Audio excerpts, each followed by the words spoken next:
Good afternoon, everybody. I'm Professor Calypso Nicolaidis from the European University Institute School of Transnational Governance. And I'd like to welcome everyone to this webinar on a topic that couldn't be more important at this very moment. Indeed, the future of our transatlantic relation through discussion of a book entitled Partners of First Resort, and it is first resort. The first is the most important word in this title, I would argue. America, Europe, and the Future of the West, a book that is published just now by Brookings. And we are very honored to have with us, well, for the moment, one of its authors, Bart Szewczyk. But we are also hoping we will be joined in a minute by the second author, David McKean. But Bart assures me that even if David hasn't joined us yet, we're ready to go. Just a word of introduction. They're both well-known analysts. And indeed, they are both from the German Marshall Fund, Bart on the European side, although non-resident, and David on the US side. They share a bit of their career, I would say the last part of their career at the State Department in policy planning. David was in charge under Kerry, and Bart was working on different regions in policy planning. And indeed, Bart has been, before that, involved with the European Commission, strategic thinking, and various think tank consultants, always thinking about the big questions. He's also written another couple of books very recently on Europe, including Europe's Grand Strategy, Navigating a New World, a book we hope to bring you back, Bart, to discuss with us at another time, because we Europeans scratch our heads. Who are we? What kind of power are we? But today, the good news is that we'll speak about our partnership with America. That's always reassuring, to feel that America is back and we have this partnership, perhaps again, we will ask. David has had a career as a diplomat, working, being his last post before the State Department in Luxembourg as ambassador, and before that, very active in Congress, working with Kerry as senator, but also Kennedy before him, himself having published several books, working in Boston Presidential Library, a city that is dear to my heart, where I lived 15 years. So I think with this couple, if I can call you this way, Bart, David, we really are in the best hand to really discuss what is on our mind as we watched last night, this morning, you know, the impeachment trial. I mean, the United States never ceases to surprise us or give us democracy in action. What does the world make of it? And indeed, I think, Bart, if I can kind of put a question to you as we start. I know you've promised to give us an overview of the whole book, but one of the questions I hope you can get to by the end of your presentation, to connect with this moment where we are watching, many of us, the impeachment trial, is that we kind of all feel this is a moment for reset, reimagining, a renaissance, as you say in your book, in a very positive, it is a very positive book, and I've been able to read big parts of it. It opens up the future again for the Transatlantic Partnership. But we do know that at the same time, both sides are consumed with their internal affairs, with their soul searching. America's soul searching at this moment about its democracy, its divisions, Europe with its own division, but also with huge disagreement about what kind of presence it wants in the world. We yesterday saw Josep Borrell defending himself in the European Parliament after quite a difficult time. That's a British understatement in Moscow. So here are two sides consumed by their internal soul-searching angst, strategic angst, if we can put it that way. And yet you, Bart, and with David, you're promising us a kind of bright new future for the transatlantic relations. So tell us why and tell us how. Bart, the floor is yours. Thanks. Thanks very much, Calypso, and to the whole team at EY and the School of Transnational Governance, Johannes, and everyone else, Dean Stub. It's a great program that you have organized at EY, and really there's probably no one better to head up the European thinking, European strategy at STG than Calypso, who's done such terrific work over many decades in thinking creatively about European politics, the European Union, but also broader foreign policy issues as well. And so let me give you a quick sketch of the book as promised, and then I'll try to tie a little bit to some of the current events and some of the questions that you, Calypso, put on the table.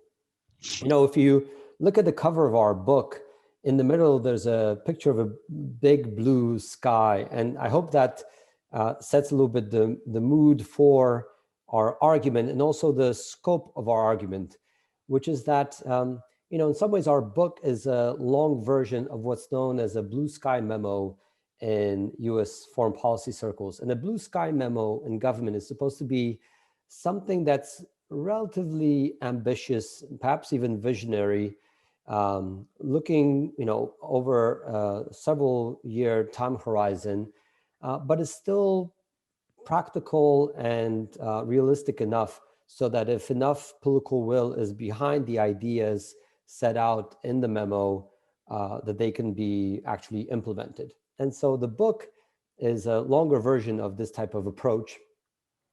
And you know, it's similarly somewhat visionary and ambitious in its scope.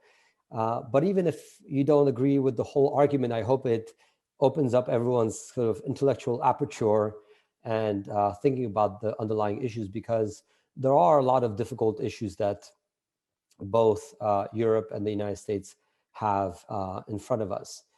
We start the book sort of in a similarly long time horizon, which is at the end of, or sort of even in the midst of World War II in 1941, when even before the United States formally joined the war effort, Roosevelt thought that it would be sensible to convene with Winston Churchill and think about what the post-World War II globe could look like. What could be a sensible vision for the world after the war?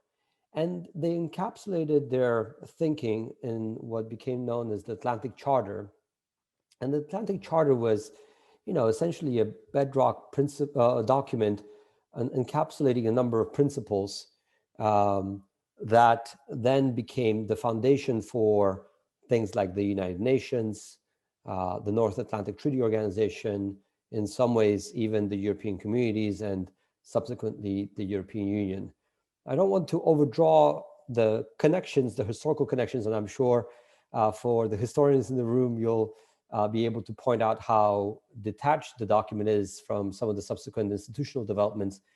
But in a way, you know, this was a founding document that helped explain how at least the United States and the United Kingdom were going to approach post-World War II world affairs. And so what we argue for in the book a bit similarly is to reimagine world affairs and reimagine how now not only the United Kingdom, but all of Europe can come together with the United States and other liberal democracies to offer a better vision for the world. Now, let me maybe fast forward across the Cold War, which in a way had a certain kind of internal stability and logic to it, which, you know, in some ways is illustrative for what we need to do now, but also is quite a different era. Effectively, you know, during the Cold War, the transatlantic relationship settled into a relatively stable equilibrium with the US in the predominant role as security guarantor, even as there were ups and downs in the relationship, such as the Suez Crisis of 1956 or Charles de Gaulle's withdrawal from NATO's military structures in 1966. And it's interesting that, even as European partners supported the United States and committed troops during the Korean War in the 1950s, no European countries participated in the US military effort during the Vietnam War. And so, to speak of transatlantic partnership during the Cold War probably elides all the nuance during this historical period where there was certain stability and certain kind of logic within the partnership, but also quite different periods throughout this 45-year event. And so people sometimes mythologize the simplicity and transatlantic unity during the Cold War, but the real golden age of the West and the liberal order, in our view, and something that should serve as a paradigm example for what we should set for ourselves as a benchmark, was, in our view, the 1990s, when you had NATO and EU enlargement. You had the notion that all major all major powers, including Russia and China, would become liberal democracies, and the entrenchment of what you could call the Western standard for global success across the world. And that was organized around democracy, human rights, rule of law, free trade, and market capitalism. And it's interesting that in the 2000s, while obviously 9/11 and the wars in Afghanistan and Iraq dominated US foreign policy concerns, they did not fundamentally change this strategic trajectory of the liberal model. And then came the financial crisis of 2008 and the Russia-Georgia war in August of 2008, which significantly undercut this strategic narrative. And in essence, in our view, the modern story of the West is a struggle between the hopes of 1989, again, a year that celebrated the success and enlargement of the liberal order, and the fears of 2008, a year remembered for its internal challenges and external threats from liberal actors. And so in many ways, the main question for the current moment is whether leaders can live up to their best aspirations and hopes, sort of akin to the post-1989 period of the 1990s, or will succumb to the panic and doubt and fear that characterized the period post-2008, and especially over the past 4 years. In some ways, the West, probably had become a victim of its own success in the 1990s and 2000s. Its model of democracy, human rights, rule of law, market economy, and free trade had widespread appeal around the globe. And so the first post-Cold War generation in the 90s and the 2000s transformed this somewhat more narrow strategic concept of the West into the broader liberal international order, or sometimes in Europe referred more neutrally as the rules-based global order. But the West, to some extent, overextended its ambitions and gave insufficient priority to its core engine.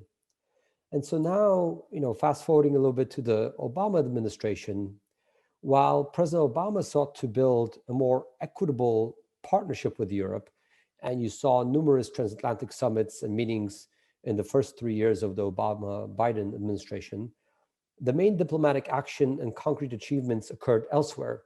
You had the reset with Russia in 2009 with certain concrete deliverables. You had the pivot to Asia and an overall new engagement with the world through the G20 and other formats. And it's striking that the most tangible form of transatlantic cooperation, which was NATO's intervention in Libya in 2011, proved to be a short-lived success, but a long-term cautionary lesson, and we could get into that in the Q&A. During his second term, during President Obama's second term, the Syrian civil war further created the perception of transatlantic divisions.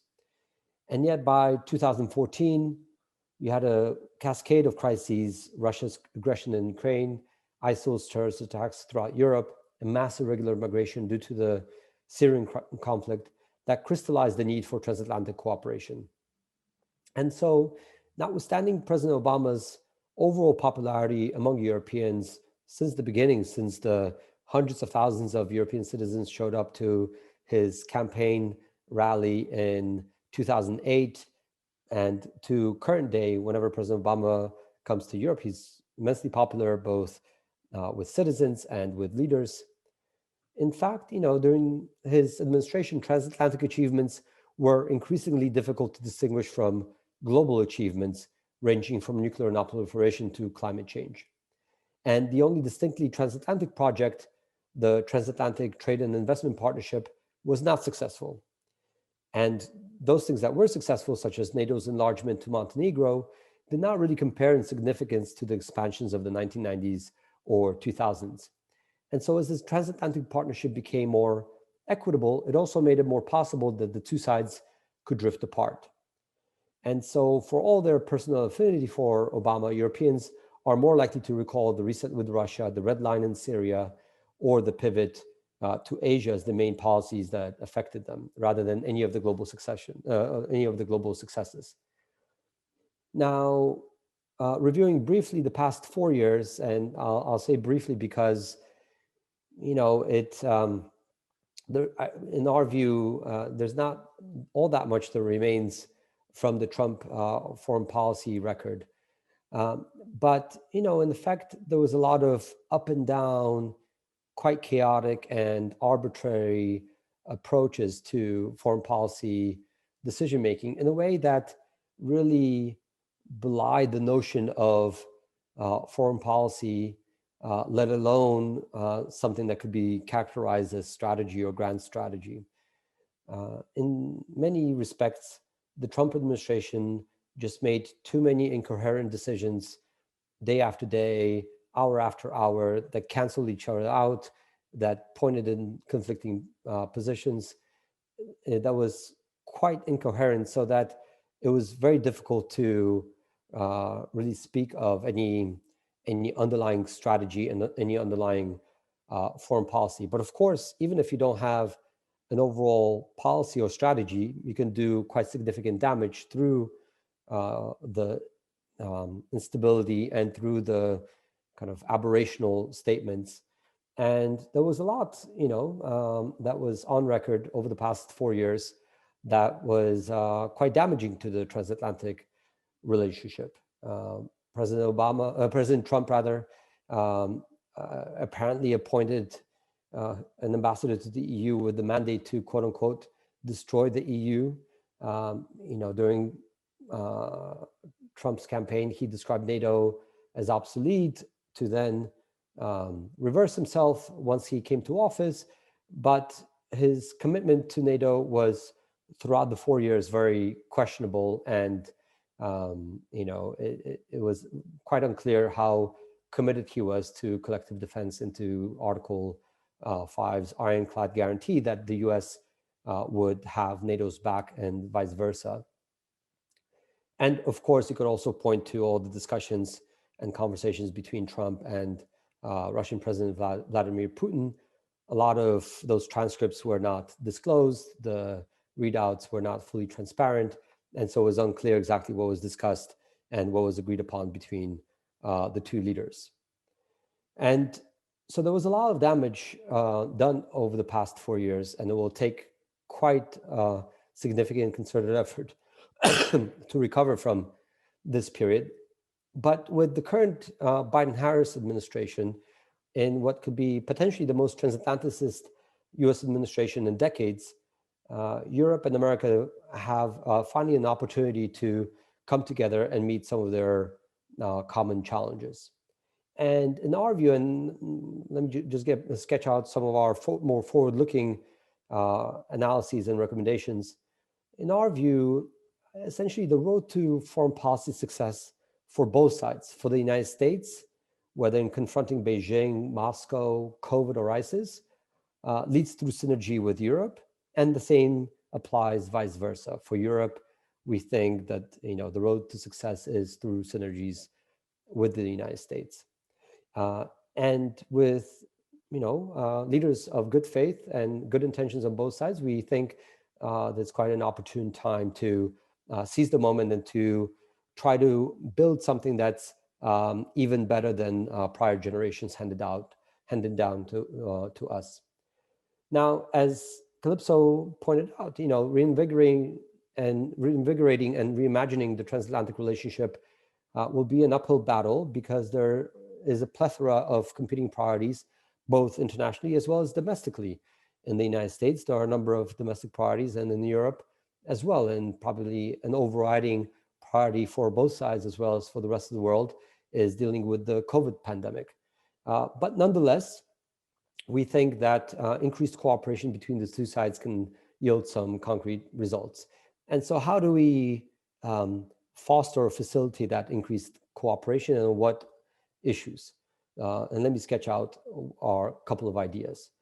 So the first idea is that we think that we need to be, as America and Europe, as visionary as Churchill and Roosevelt were in forging the Atlantic Charter and in sketching out their vision in 1941. And so what we have in mind is sort of a new Atlantic Charter. We call it Transatlantic Strategic Partnership Agreement, that would set out key areas of foreign policy and economic coordination, and crucially establish what we call a Transatlantic Council to facilitate cooperation at head of state, ministerial, and staff levels. The Transatlantic Council would essentially bring together, would be a big tent approach, bring together all NATO and all EU member states, as well as the leadership of the EU itself and of NATO. In total, it would entail something like 30 plus leaders around the table.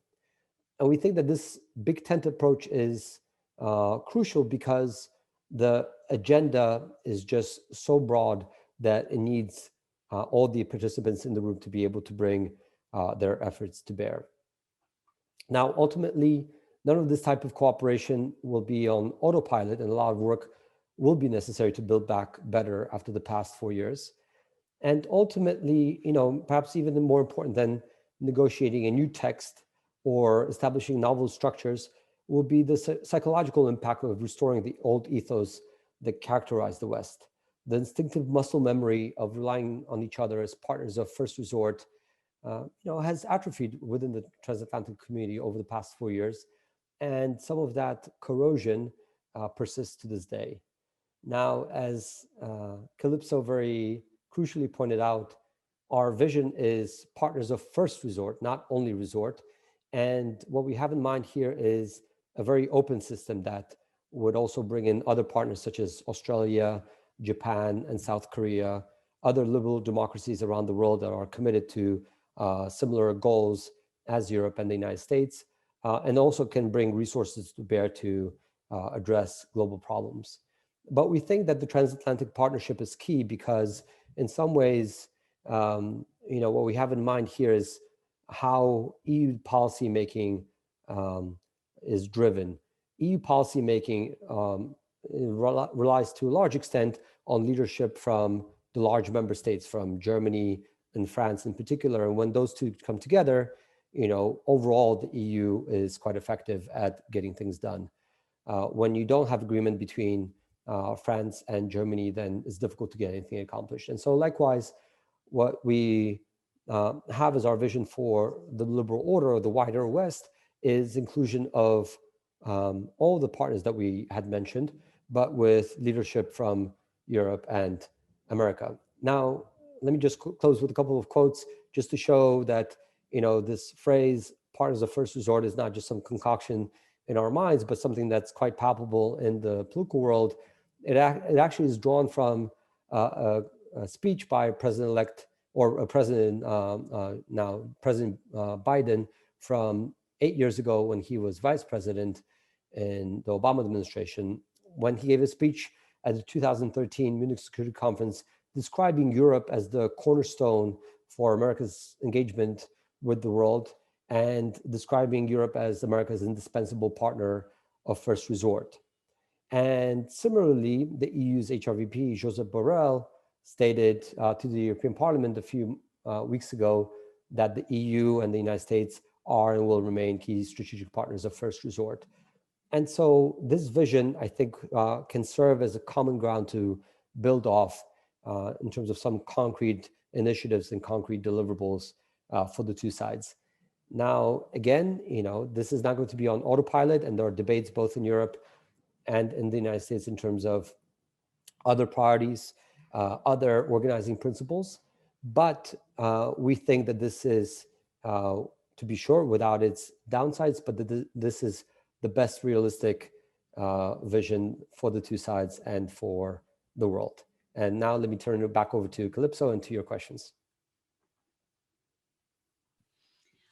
Thank you so much, Bart, for this very succinct overview of a book which is very rich. And I also would like to commend it to our students who are listening for also its historical overview, because I wouldn't want them to walk away thinking, you know, it's all about this future relation. And you made it clear right now that a lot of your inspiration is indeed to go back to history, to go back to these different moments.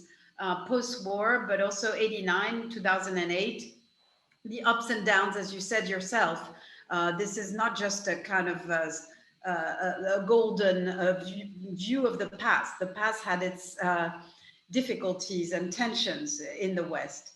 And I guess, and so this is very important, I think, the historical depth that you give to this topic. And this leads me to kind of a first question, because you know, when we see a kind of golden path with whatever problems or flaws, and you cited Vietnam there, I would certainly say, well, Europe, it's not that Europeans were not in solidarity, it's more that been there, done that. You know, they had been in Vietnam, especially the French. So they weren't, it wasn't, oh, we don't care about the US, as the US, you shouldn't do this. But you are right overall that, of course, interests are not always convergent, and these days they aren't. And so this leads me to ask as a first question about the alternatives or the counters to your arguments, so that we kind of really understand what you're pushing against. You know, on one hand, there is all the critique of liberalism and liberal world order that you, in its neoliberal guise. In the book, you have very interesting data on inequality.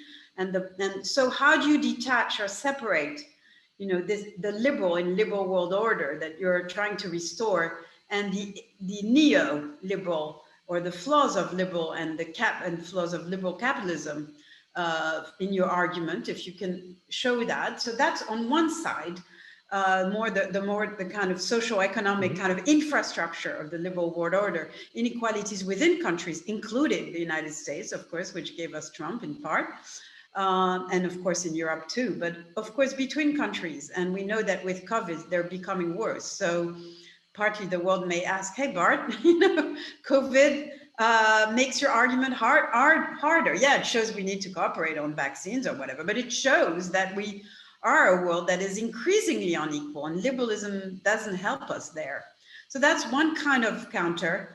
There's another kind of counter, which is more, and which you allude to in the book, which is more like Charles Kupchan, Zachariah. It's kind of like, well, this is a different world anyway, in terms of geopolitical rivalry. Not only the rise of the BRICS and China, but simply even a world consciousness, if we can put it in constructivist term, that world society doesn't imagine itself led, as it were, by the West. And although you spoke of inclusiveness, yeah, well, that was Australia or, you know, a few Anglo countries, but, you know, don't we live in a world where there are variants of interpretation of modernity? Of course, there are variants of interpretation of democracy and autocracy, yes, but also simply of modernity, of how we see in the locus of power, what international cooperation should be doing for us. Why don't we construct a world that somehow is a world of constructed balance, respect for different systems and different kinds of suborders, and the West is one of them, but it shouldn't try to reimpose it's lost forever, a kind of not only Western-led, but Western-promoted the vision of a liberal order that goes from the West to the global. So these are two categories of criticism or pushback that perhaps you could kind of give us your counter on. Yeah, just very briefly on both, very good questions. Look, on the question of economic inequality, and also, you know, the more even complicated issues around identity and some of the other sort of internal domestic divisions that currently characterize our democracies.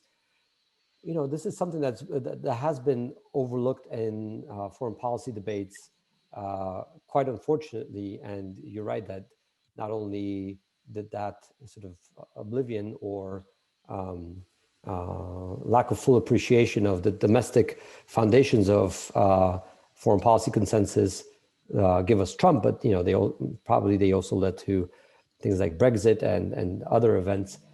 But I think there is now a recognition, at least in the Biden-Harris team, that these domestic issues, especially around inequality, will need to be put front and center of all foreign policy. And so something that, people like National Security Advisor Jake Sullivan and others point out, building off President Biden's speeches, is that foreign policy is domestic policy and domestic policy is foreign policy. And what is meant by that is they will try to figure out how to develop a foreign policy for the middle class, a foreign policy that helps deal with some of the income inequalities that really have gotten out of hand since the 1980s in the United States.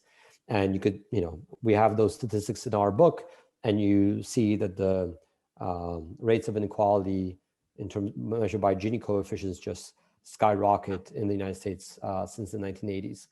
In Europe, interestingly, the picture is a little bit more mixed because of the reintegration of Central and Eastern Europe into the wider European economy, and the tremendous economic gains that those parts of Europe have made. And so if you look at Europe as a whole and measure income inequality that way, the picture is actually not that bad. You could say that income inequality since the 1990s has actually improved in Europe overall. Now, the UK is a different case where there, like in the United States, income inequality has exacerbated. In other countries like Portugal as well. But we have other countries like Poland and other parts of Europe where the picture is either positive or more mixed. But I think one thing is for sure that you can't just have foreign policy debates that overlook these domestic issues, and the two need to be brought together. And one way that they can be brought together sort of productively and concretely is, for instance, in the trade discussions and the trade agenda.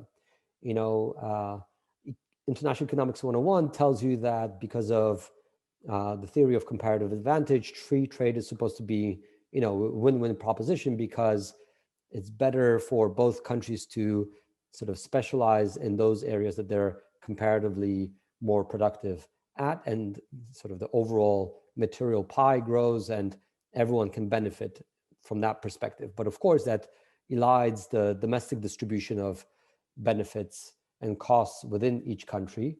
And so the response in Econ 101 is, okay, well, the domestic governments can address those distributional problems, and there's enough to go around. And so, those groups that lose out of free trade can be compensated in some capacity, either through unemployment benefits or retraining and so forth. And over time, everyone will be better off.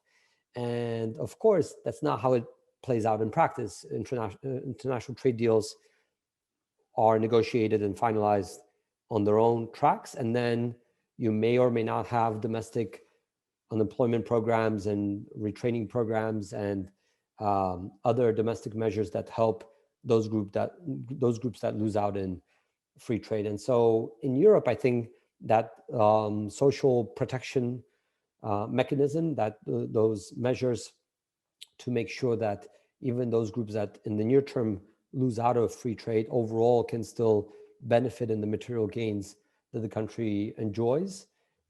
It's been a better picture in Europe than in the United States. And so I think there's actually quite a lot of useful cross-fertilizations that can occur across the two sides. And I could imagine, I haven't seen this proposed formally, but I could imagine trade policy being tied to some of these domestic measures to ensure that, okay, if two countries come together and they have a trade agreement, that those two countries also commit themselves to certain domestic programs by way of unemployment benefits or retraining programs to make sure that those groups that that are hurt as part of the, or potentially hurt as part of the free trade agreement, are compensated. So that's on the income inequality. And look, this is probably easier said than done because you have different actors involved, and it's not, just because you recognize it as a problem doesn't mean that you have crystal clear solutions to resolve the problem. But I think there's going to be a lot of effort behind that. Now, on and the... by the way, Bart, just on this first point, before you move on quickly to the second part of the question, the more global structure, but on this issue of kind of socioeconomic sustainability, of course, a lot of the Brexit conversation was about that so-called level playing field. And Right. then, of course, in that sense, it was less framed as an issue of kind of fairness or going after inequality, and more framed as a question of fair competition.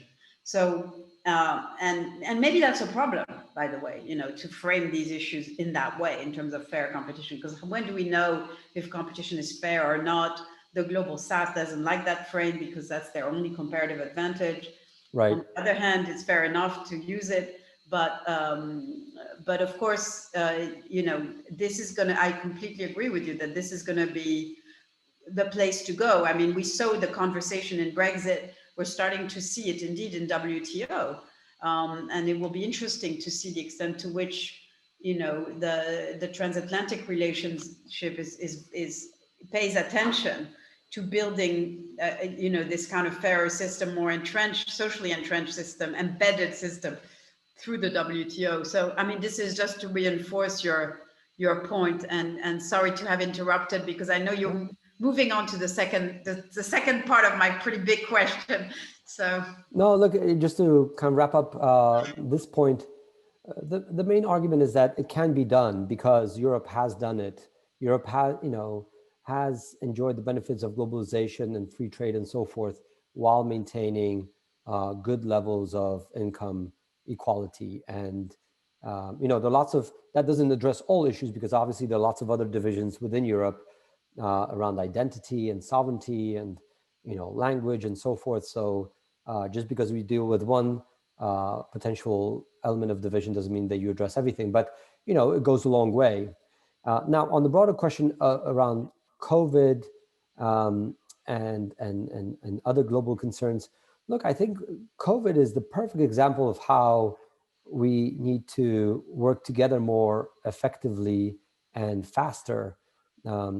Look, for all the talk about strategic autonomy in Europe, it's striking that out of all the vaccines that have been developed thus far, only one has had a participant on the continental European side in the Pfizer-BioNTech vaccine, but all the rest have come from either British vaccine producers or US or Chinese or Russian vaccine producers. And so what that means is that my sense is that for all major global challenges, and perhaps first and foremost COVID, both Europe and America will need to work together, because if you flip the argument from the US perspective, even if we produce all these vaccines in the United States, obviously the United States cannot be healthy and secure, even if it vaccinates all of its population, if the rest of the world is not healthy and secure and vaccinated. And so COVID illustrates that in many ways we're in this together. And to borrow a nice analogy from FDR, he argued, if your neighbor is making the public case for how America should come to Europe's aid during World War II, he said, if your neighbor's house is on fire, wouldn't you look to see if you can lend your hose, and wouldn't you actually try to help your neighbor put out the fire? In some ways, COVID illustrates the same thing. You're not healthy and secure unless everyone else is healthy and secure. And so the US has an interest in Europe's recovery and the world's recovery as much as in its own. And how do you get that? Even if, let's say, you recognize that that's the case, how do you get there? And our argument in the book is that, well, we need better ways of cooperating together. And what we need is actually new institutions, because one thing that the institutions help provide is they help structure decisions and they help bring decision makers together. And so what do we mean by that? You know, if you have a new crisis like COVID, at that moment of crisis, it's the last time, you know, the worst moment when you can think clearly exactly who you need around the table and how to bring the right actors together, because you're trying to, you know, deal with the fires that are emerging. And in the process of building up your response, you lose time. And in the process of losing time, you might have, you know, particularly dire consequences like losing lives and getting people sick. And so if we did have something like a workable Transatlantic Council at the inception of COVID, one where, you know, you bring together transatlantic leaders and their advisors and ministers, not only on security issues like defense that you get in NATO, but also on issues like health and climate and technology and trade and else that's on the political agenda, then you would be able to coordinate your response a lot more effectively. And even if, let's say, you were able to gain through that process a couple of months, you know, 4 months in terms of response on both sides, that would have had quite significant benefits in terms of preventing certain number of lives lost or, you know, lost in terms of economic output. And, you know, on the European side, it's also quite striking to note that the response to COVID itself has been good in some and responsible in some respects, particularly in terms of, you know, having people wear masks and get tested and, you know, abide by lockdowns and so forth to limit the number of cases. On the other hand, you know, the vaccine procurement and authorization and distribution has been slower than has been in the United Kingdom or in the United States. And so what I hope, you know, what we argue for by way of these new documents and institutions is gaining a little bit in terms of speed of decision-making and being able to guide decision makers to better outcomes faster than they are currently doing. Thank you, Bart. And I want, if we have a bit of time at the end, to push you again on the kind of the alternative vision of global orders or systems that compete and cooperate, but where the West doesn't kind of close itself on itself, that kind of corruption on others, but also more radical critiques of this Western view. But before we perhaps come back to that, let me turn to Yanis and ask, Yanis, can you put 1 or 2 questions to us from the chat, please? Absolutely. Thank you very much, Calypso. And thank you very much, Bart, for this very insightful presentation about the transatlantic relations.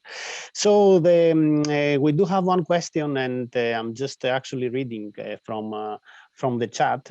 So the question goes like this: maybe there is not much of a Trump foreign policy legacy, but he has expressed a growing impatience with Europe and the EU that actually exist in the US across the political spectrum on a number of counts, like, for instance, defense spending, tougher stance against Russia, now openings to China for the sake of trade, for instance, ban the Huawei from building 5G networks.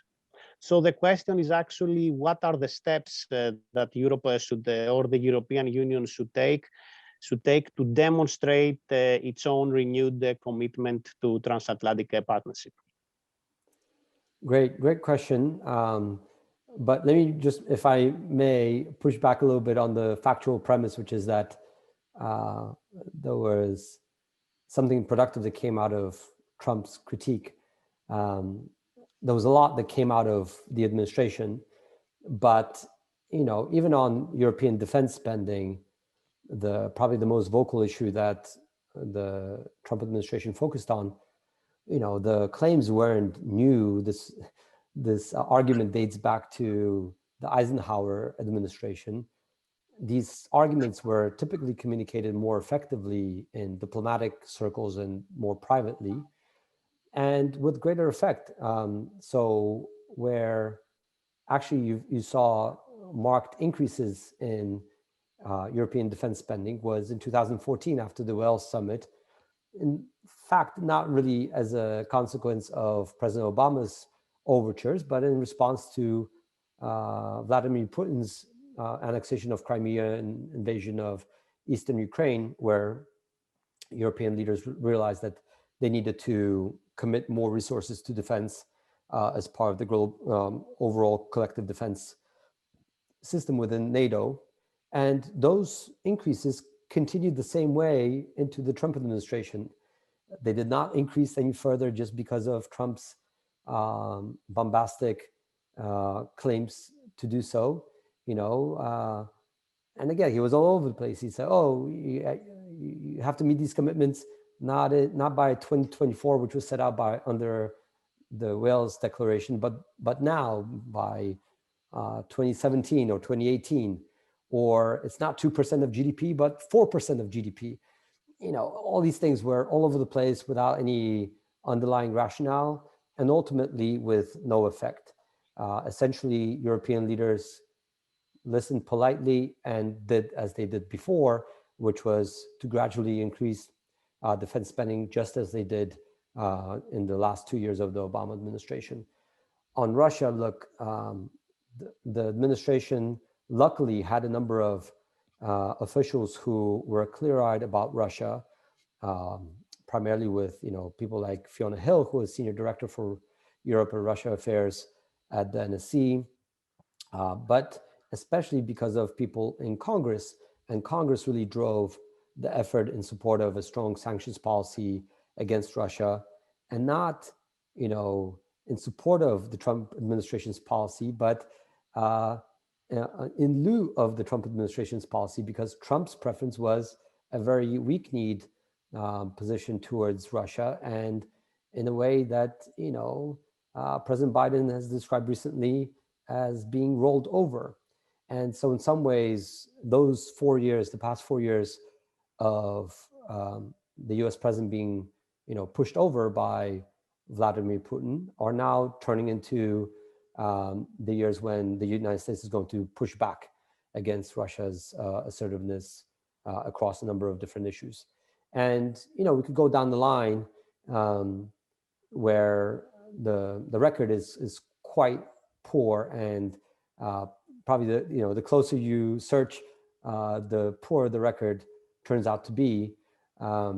In many ways, I think the 4 years can be described at best as aberrational, and I think probably the end point to the sorry state of affairs of the Trump administration was, of course, January 6th of this year, which was not only an aberrational behavior on the part of the president, but just an attack at U.S. democracy and U.S. democratic institutions themselves. And that ties to Calypso's opening question around the impeachment hearings yesterday and today. And if anyone has been tracking, the video images of those events on January 6th, it's a very heartbreaking sight to see.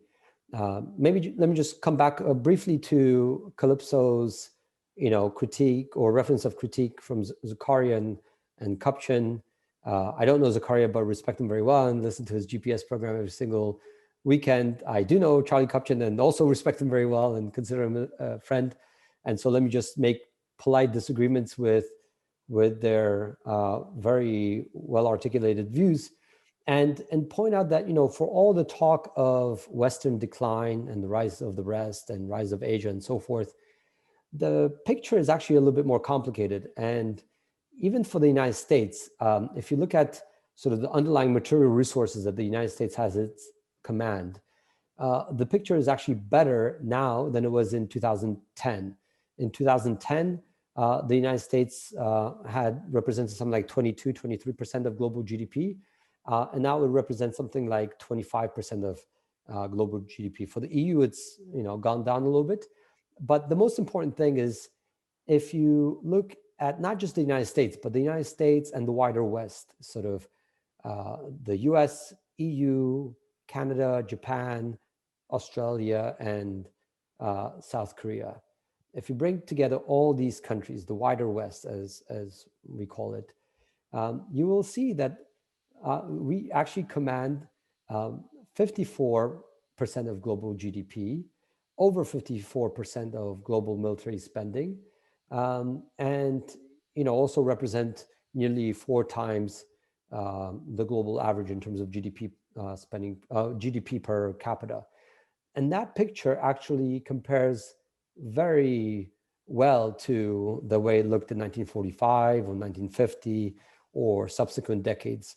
In many ways, even as individual components of the West might have gotten smaller, the United Kingdom, France, Germany, in terms of their economic weight, the overall sort of community of the West has expanded. And so if you look at the West in total, it can still punch above its weight because it commands a majority of the world's resources. And just to go back to the point, this is an open vision, a vision that is supposed to be in support of liberal values around the world, but it's also a muscular vision, a vision that recognizes that you have to sort of come together to be able to achieve certain outcomes. And let me just end with a final quote from the Indian Foreign Minister Jaishankar, who at last year's Munich Security Conference pointed out, if the West doesn't get its act together, you can forget about things like global collective action or multilateralism. You really need Europe and the United States to lead that wider effort. Bart, this is a vision, and it is an ambitious one. And of course, I want to give you the last word. We have maybe 2 minutes left. But noting that you paint a picture which is much more optimistic for the West than most of what's out there, and perhaps it's because you're also very involved in policy making in the present. So many of us are still a bit in the Trump era in our head. And so this is, a positive vision. But if you were listening to this webinar from Brazil or from Indonesia or from, India or from, other parts of the world that are not necessarily, trying to outcompete the West, but simply build a more pluralistic world, how would you hear your message, or how should one hear your message from a kind of global IR perspective? That will be our very last question before we end. Yeah, no, thanks. And I think in some ways it's a fundamental question. And I would respond with the following, that, the vision that animated institutions such as the United Nations, which is a world organized around democracy, human rights, rule of law, and the vision that really became implemented in practice in the 1990s and even into the 2000s, of trying to, in practice, expand these institutions around these standards around the world, so that every human being around the world can meet their human dignity and to be able to experience and practice the same universal values and aspirations that characterize all of us, whether liberty, life, or happiness, or notions of free speech, free assembly, free press, or general aspirations to peace, prosperity, and political inclusion. The various ways that you could characterize things that I think all human beings aspire to, and this is supposed to aid in that effort. And it's supposed to aid in that effort in a realistic way, which is to say that we need to kind of recover our domestic sources for global action, where global action can be kind of catalyzed, and again, in Europe and the United States. B, we need to recognize that some parts of the world, or some governments in the world, are opposed to this vision, and those are Russia and China and a handful of others, and that you're not going to be able to convince them otherwise in the near term, nor should we expect that liberal democracy is going to take root in those countries. But at the same time, it can gradually take root elsewhere, and we can build, gradually expand the vision and institutions of the liberal order in countries like Ukraine, where there's a very active effort and struggle opposed primarily by Russia, but also other countries like Tunisia. Large democracies like India and Brazil obviously, have their own domestic drivers of progress and reform. And there, in some ways, it's less, they're just because of their sheer size, they are less susceptible to international forces or international trends. And a lot of what's happening in India is a great consequence of the pluralism that the country represents, also with its own internal challenges and so forth. And so this process is supposed to aid all those that are trying to improve democratic progress within their own countries, improve economic progress, improve rule of law standards, while also being clear-eyed at the threats to these efforts from countries like China and Russia. I would also, maybe because we're convening in Europe, emphasize one thing, which is that this effort is not without cost and sacrifice, and it's not something that you can just join on and enjoy the benefits without any commitment to it. And so sometimes you hear claims in European circles made that, well, we don't really want to be stuck in some struggle between China and the United States, or we don't really care what Russia is doing in Ukraine, that no skin off our back, as it were. And I think that's a misguided way of framing the issue, because it's quite possible that in the near term, your average European citizen might not be affected by what China is doing in one part of the world or what Russia is doing in Ukraine. Over the next 12 months, several years, that's quite possibly the case. But what I think needs to be recognized is that over the long term, Europe has not only a stake in its immediate economic well-being and security, but also in the way that the world overall is shaped and evolves. And from that perspective, Europeans very much have a long-term core interest in what happens in Ukraine, Tunisia, in Asia, Africa, all around the world, because ultimately, COVID is a good illustration, although maybe not the right example, but peace, prosperity, and political inclusion in Europe or in the United States won't be fulfilled, won't be secure, unless it gradually expands elsewhere in the world. And so at least that's the theory underpinning some of the arguments in this book. So I hope that to our friends and colleagues in everyone in the world, and particularly in the countries that you mentioned, India, Brazil, South Africa, elsewhere, Tunisia, Ukraine, this is a message that can resonate and that can galvanize global collective action. Bart, thank you so much for ending on this inclusive message, because there might be some who kind of really want, to ask this question. I'd like to thank you, first of all, for this call to arms, maybe, but this call to awareness. And indeed, commend to all those listening, either now directly or to the podcast, your book, yours and David's book, for a very clear-eyed exposition of and a vision of what should happen next with the Biden administration, with a Europe that itself is searching what its strategic autonomy means. As I said, we hope to have that conversation with you at another point. Pleasure. This is really, as you said, a blueprint, a blue sky blueprint, as it were.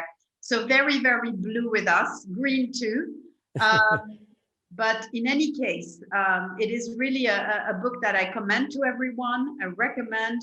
And I very much hope that in the near future, you will continue this conversation with our EUI STG community. So for joining us, even though only virtually in Florence today, Bart, I'd like to thank you. Please give our regards to David. Thank you, Yanis, for your help, and everyone who's listening in, again, directly or indirectly. And let's hope for the best for our transatlantic future. Thank you. Thank you as well. And Happy New Year to all of our Chinese colleagues dialing in. Indeed, Happy New Year tomorrow. Thank you so much, Bye-bye. Bart. Great to see you. Great to have you. Bye-bye. Bye-bye.